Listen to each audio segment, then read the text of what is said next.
महाराष्ट्र में जिस तरह उद्धव ठाकरे की कुर्सी पर संकट गहराया है, उसमें पुलिस इंटेलिजेंस की विफलता से इनकार नहीं किया जा सकता।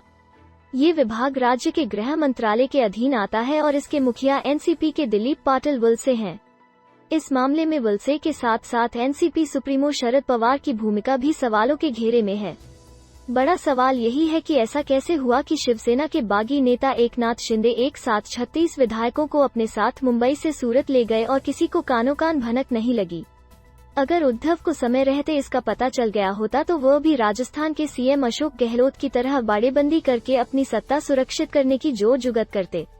गौरतलब है कि पिछले 8 साल में अशोक गहलोत ही एकमात्र ऐसे नेता रहे हैं जिन्होंने तख्तापलट की कार्रवाई को विफल कर दिया था। सूत्रों के मुताबिक उद्धव को कमजोर करने का खेल राज्यसभा चुनाव से शुरू हुआ। पहले बीजेपी को राज्यसभा चुनाव में सफलता मिली, जिसमें शिवसेना का उम्मीदवार हार गया। उसके बाद एमएलसी चुनाव में शिवसेना को हार का सामना करना पड़ा। कहा गया कि दोनों ही चुनावों में क्रॉस वोटिंग से गड़बड़ी कराई गई। शिवसेना में पहले भी हुई बगावत। 2014 में बीजेपी के साथ न जाने पर पार्टी तोड़ने को तैयार था शिंदे गुट। उद्धव को झुकना पड़ा था। इस पूरे घटनाक्रम में हमारी पड़ताल में एनसीपी और शरद पवार की भूमिका पर सवाल क्यों उठे, इसे 5 पॉइंट में समझिए। 1. महाराष्ट्र सरकार का गृह विभाग एनसीपी के कोटे में है। एनसीपी विधायक दिलीप पाटिल वलसे गृह मंत्री हैं, लेकिन शिंदे गुट की बगावत में पुलिस इंटेलिजेंस की सक्रियता कहीं भी नजर नहीं आई। यहाँ तक कि बगावत के एक दिन बाद भी कुछ विधायक गुवाहाटी पहुंचे, उन्हें भी रोकने की कोई कोशिश नहीं हुई। हालांकि शरद पवार ने इस मुद्दे पर गृह मंत्री दिलीप वलसे से नाराजगी जाहिर की है। 2. सियासी संकट के बीच एनसीपी चीफ शरद पवार ने बुधवार का उद्धव ठाकरे से मुलाकात की। इसके बाद उन्होंने बागी गुट के नेता एकनाथ शिंदे को सीएम बनाने का बयान दे दिया। सवाल ये है कि पवार ने ऐसा क्यों कहा? क्या पूरे प्लान के बारे में पहले से पवार को पहले से पता था? 3. सियासी जानकारों का कहना है कि एनसीपी के 2 मंत्री नवाब मलिक और अनिल देशमुख जेल में हैं। ऐसे में अपने मंत्रियों को बचाने के लिए एनसीपी बीजेपी के साथ गुप्त समझौता भी कर सकती है।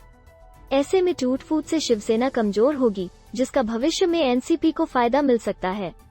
4. साल 2019 में बीजेपी के साथ एनसीपी ने गठबंधन किया था और एनसीपी नेता अजीत पवार डिप्टी सीएम बने थे। उस दौरान बीजेपी ने एनसीपी विधायकों को तोड़ने की कोशिश की थी, जिस पर पवार ने बीच बचाव कर 3 दिन में समाधान निकाल दिया था, लेकिन इस बार वो ज्यादा सक्रिय नहीं नजर आ रहे। ऐसा क्यों है कि अपनी ही सरकार बचाने में उनकी दिलचस्पी नजर नहीं आ रही है? 5. पीएम नरेंद्र मोदी और एनसीपी प्रमुख शरद पवार के बीच दोस्ती जग जाहिर है। केंद्र की ओर से पवार को पद्म विभूषण सम्मान भी दिया जा चुका है। कमलनाथ की कहानी महाराष्ट्र में दोहराई गई। 9 मार्च 2020 को ज्योतिरादित्य सिंधिया समर्थक करीब 22 विधायक अचानक मध्य प्रदेश से लापता हो गए थे। अगले दिन ये विधायक बेंगलुरु के 5 स्टार होटल में मिले। उस दौरान भी कहा गया कि इंटेलिजेंस विभाग ने कमलनाथ सरकार को प्रॉपर इनपुट नहीं दिया था। कैसी थी बाला साहेब ठाकरे की शिवसेना? लुंगी हटाओ के नारे से शुरू की पार्टी। मुस्लिमों को कहते थे हरा जहर। बगावत करने वाले विधायकों में 6 मंत्री गोविंद सिंह राजपूत, प्रद्युम्न सिंह तोमर, इमरती देवी, तुलसी सिलावट, प्रभुराम चौधरी और महेंद्र सिंह सिसोदिया भी शामिल थे। नाराज सिंधिया को मनाने के लिए कांग्रेस ने उनके दोस्तों का सहारा लिया। मिलिंद देवड़ा और सचिन पायलट को इसकी जिम्मेदारी दी गई, लेकिन सिंधिया किसी से नहीं मिले। विधायकों को मनाने के लिए दिग्विजय सिंह भी बेंगलुरु गए, लेकिन फायदा नहीं हुआ और कमलनाथ सरकार गिर गई। गहलोत की समझदारी से बची राजस्थान सरकार। राजस्थान सरकार में जुलाई 2020 में बगावत हुई। इसकी सूचना सीएम गहलोत को पहले ही लग गई थी।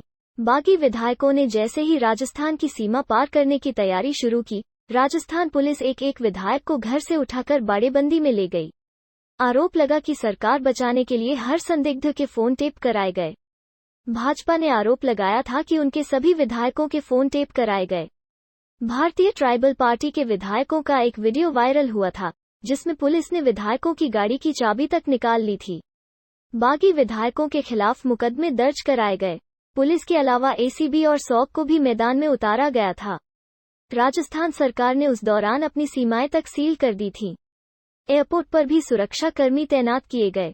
विधायकों की बाड़ेबंदी 450 किलोमीटर दूर की गई, जहां कोई पहुंच ही नहीं सकता था। इंटरनेट भी बंद कर दिया गया था।